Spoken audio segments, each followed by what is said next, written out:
Presiden Joko Widodo memberikan ucapan selamat kepada atlet angkat besi Indonesia.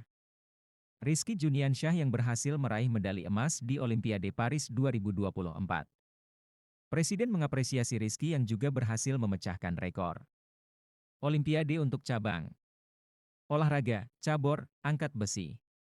Medali emas kedua untuk Indonesia dipersembahkan oleh Rizky Juniansyah dari cabang olahraga angkat besi putra kelas 73 kg.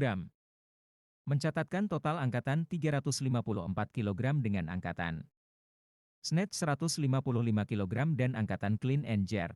Trik dan Rizky, selamat atas perayaan emas untuk cabang panjat tebing dan juga angkat besi. Ya, saya bangga, saya senang, seluruh rakyat juga bangga dan mengapresiasi capaian raihan emas Patrick dan Rizky.